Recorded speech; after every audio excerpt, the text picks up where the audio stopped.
Ketika cahaya tauhid padam di muka bumi, maka kegelapan yang tebal hampir saja menyelimuti akal. Di sana tidak tersisa orang-orang yang bertauhid kecuali sedikit dari orang-orang yang masih mempertahankan nilai-nilai ajaran tauhid.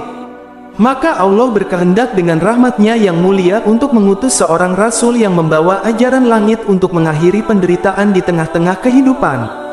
Dan ketika malam mencekam, datanglah matahari para nabi. Kedatangan nabi tersebut sebagai bukti terkabulnya doa Nabi Ibrahim kekasih Allah, dan sebagai bukti kebenaran berita gembira yang disampaikan oleh Nabi Isa. Allah menyampaikan salawat-Nya kepada nabi itu sebagai bentuk rahmat dan keberkahan.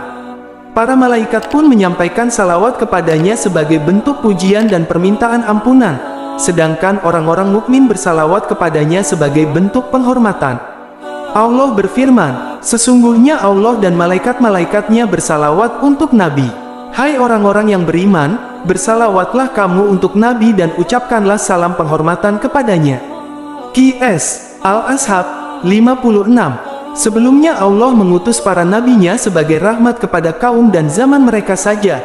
Namun Allah mengutus beliau sebagai rahmat bagi alam semesta. Beliau datang dengan membawa rahmat yang mutlak untuk kaum di zamannya dan untuk seluruh zaman.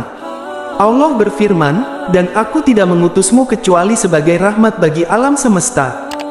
Hakikat dakwah para nabi sebelumnya adalah menyebarkan Islam, begitu juga ajaran yang dibawa oleh nabi yang terakhir adalah Islam. Beliau adalah Muhammad bin Abdullah bin Abdul Muthalib, anak seorang wanita Quraisy. Beliau adalah pemimpin anak-anak Nabi Adam. Beliau adalah hamba Allah dan Rasul-Nya, serta rahmat Allah yang dihadiahkan kepada umat manusia. Beliau lahir di tanah Arab. Ketika itu malam gelap, tiba-tiba Abdul Muthalib membayangkan bahwa matahari telah terbit, lalu ia bangun dan ternyata mendapati dirinya di pertengahan malam. Keheningan yang luar biasa menyelimuti gurun yang terbentang. Ia menuju pintu kemah, lalu menyaksikan bintang-bintang bersinar di langit, dan dunia tampak diselimuti dengan malam. Ia kembali menutup pintu kemah dan tidur. Belum lama ia dikuasai oleh rasa kantuk yang amat sangat, sehingga ia kembali bermimpi untuk kedua kalinya. Segala sesuatunya tampak jelas kali ini, sesungguhnya sesuatu yang besar memerintahnya untuk melaksanakan perintah yang sangat penting, galilah Zam-Zam.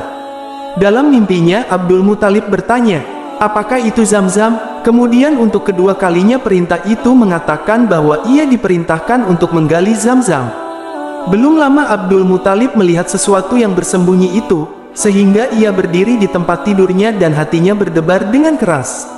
Abdul Muthalib bangkit, lalu ia membuka pintu kemah kemudian pergi ke gurun yang luas. Apakah arti Zam-Zam? Tiba-tiba pikirannya dipenuhi dengan cahaya yang datang dari jauh, bahwa pasti Zam-Zam adalah sebuah sumur, tetapi apa yang diinginkan oleh suara yang datang dalam tidur itu agar ia menggali sumur. Di sana tidak ada jawaban selain satu jawaban dari pertanyaan ini, yaitu agar orang-orang yang berhaji dan berkeliling di sekitar Ka'bah dapat meminumnya. Tetapi apa nilai dari sumur itu sendiri? Bukankah di sana terdapat banyak sumur yang dapat diminum oleh orang-orang yang berhaji? Abdul Muthalib duduk di tengah-tengah pasir gurun pada pertengahan malam. Ia memikirkan bintang-bintang sembari merenungkan cerita-cerita kuno yang mengatakan tentang sumur yang memancar darinya air sebagai akibat dari pukulan kaki Nabi Ismail. Di sana juga ada cerita yang mengatakan bahwa sumur itu telah binasa sesuai dengan perjalanan zaman. Matahari terbit di atas gurun Jazirah Arab. Abdul Muthalib keluar menemui orang-orang dan menceritakan kepada mereka bahwa ia akan menggali sebuah sumur di tempat tertentu. Ia menunjukkan ke tempat yang di situ ia diberitahu oleh suara yang ada dalam mimpinya. Orang-orang Quraisy menolaknya. Sesungguhnya tempat yang diisyaratkan oleh Abdul Muthalib terletak di antara dua berhala dari berhala-berhala yang biasa disembah oleh masyarakat setempat. Abdul Muthalib merasa bahwa usahanya sia-sia untuk meyakinkan kaumnya agar mengizinkannya untuk menggali sumur. Mereka mengetahui bahwa Abdul Muthalib tidak mempunyai sesuatu selain hanya seorang anak. Bahwasanya ia tidak memiliki anak-anak yang dapat menolong dan memperkuatnya serta melaksanakan keinginan-keinginannya. Pada saat itu di kawasan negeri Arab dipenuhi dengan kabilah-kabilah yang terjalin suatu ikatan fanatisme atau kesukuan yang kuat dan usaha untuk melindungi keluarga yang sangat menonjol. Akhirnya Abdul Muthalib pergi dalam keadaan sedih. lalu ia berdiri di hadapan Ka'bah dan mengungkapkan suatu nazar kepada Allah. Ia berkata, "Jika aku mendapat 10 anak laki-laki, dan mereka menginjak usia dewasa, sehingga mereka mampu melindungiku saat aku menggali sumur Zam-Zam, maka aku akan menyembelih salah seorang dari mereka di sisi Ka'bah sebagai bentuk korban." Pintu langit pun terbuka untuk doanya. Belum sampai berlangsung 1 tahun, istrinya melahirkan anaknya yang kedua dan setiap tahun ia melahirkan anak laki-laki sampai pada tahun yang ke-9, sehingga Abdul Muthalib mempunyai 10 anak laki-laki. Kemudian berlalulah zaman dan anak-anak Abdul Muthalib menjadi besar. Abdul Muthalib akhirnya menjadi seseorang yang memiliki kemampuan. Kemudian Abdul Muthalib berusaha melakukan rencananya yang diisyaratkan dalam mimpinya itu, yaitu ia bersiap-siap untuk mengorbankan salah satu anaknya sebagai bentuk pelaksanaannya dari nazarnya. Maka dilakukanlah undian atas 10 anaknya, lalu keluarlah nama anaknya yang paling kecil yaitu Abdullah. Ketika nama anak itu keluar dalam undian, maka orang-orang yang ada di sekitarnya berusaha memberontak. Mereka mengatakan bahwa mereka tidak akan membiarkan Abdullah disembelih. Abdullah saat itu terkenal sebagai seseorang yang bersih di kawasan Arab. Ia telah dapat menarik simpati masyarakat di sekitarnya. Ia tidak pernah menyakiti seseorang pun. Bahkan ia tidak pernah meninggikan suaranya lebih dari orang lain.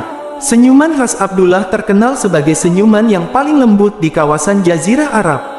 Muatan ruhaninya demikian jernih, dan hatinya yang mulia menyerupai sebuah kebun di tengah-tengah gurun hati-hati yang keras. Oleh karena itu semua manusia datang kepadanya dan menentang usaha penyembelihannya. Para pembesar Quraisy berkata, "Lebih baik kami menyembelih anak-anak kami daripada ia harus disembelih, dan menjadikan anak-anak kami sebagai tebusan baginya. Kami tidak akan menemukan seseorang pun yang lebih baik dari dia seandainya kami menyembelihnya. Pertimbangkanlah kembali masalah itu, dan biarkan kami bertanya kepada dukun." Abdul Muthalib tampak tidak mampu menghadapi tekanan ini. Lalu ia mempertimbangkan kembali apa yang telah ditetapkannya. Kemudian mereka mendatangi seorang dukun. Si dukun berkata, "Berapakah taruhan yang kalian miliki?" Mereka menjawab, 10 ekor unta. Dukun itu berkata, "Datangkanlah 10 unta, lalu lakukanlah kembali undian atasnya dan atas nama Abdullah. Jika undian datang padanya, maka tambahlah 10 ekor unta lagi, lalu ulangilah terus undian tersebut, demikian hingga tidak keluar lagi nama Abdullah." Kemudian dilakukanlah undian atas nama Abdullah dan atas 10 ekor unta yang besar. Undian itu pun mengeluarkan terus nama Abdullah, hingga Abdul Muthalib menambah 10 ekor unta lagi, kemudian lagi-lagi yang keluar nama Abdullah, sehingga mereka pun menambah 10 ekor unta lagi sampai jumlah unta itu telah mencapai 100 ekor unta. Setelah itu, datanglah nama unta tersebut. Maka saat itu, masyarakat demikian gembiranya sehingga berlinangan air mata. Kegembiraan dari mereka karena melihat Abdullah berhasil diselamatkan. Kemudian disembelihlah 100 ekor unta di sisi Ka'bah, dan mereka membiarkannya di situ sehingga korban itu tidak disentuh oleh seseorang pun dan juga disentuh oleh binatang-binatang buas.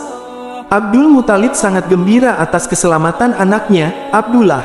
Lalu ia menetapkan untuk menikahkannya dengan gadis terbaik di Jazirah Arab. Kemudian ia keluar dengannya pada suatu hari dari Ka'bah ke rumah Wahab, dan di sana ia meminang untuknya Aminah binti Wahab. Kemudian Aminah binti Wahab menikah dengan Abdullah bin Abdul Muthalib, seorang pemuda yang paling mulia dan paling dicintai oleh orang-orang Quraisy. Dinyalakanlah api-api di gunung-gunung Mekah, agar para musafir dan para tamu mengetahui tempat diadakannya acara tersebut, yaitu acara pernikahan antara Abdullah dan Aminah.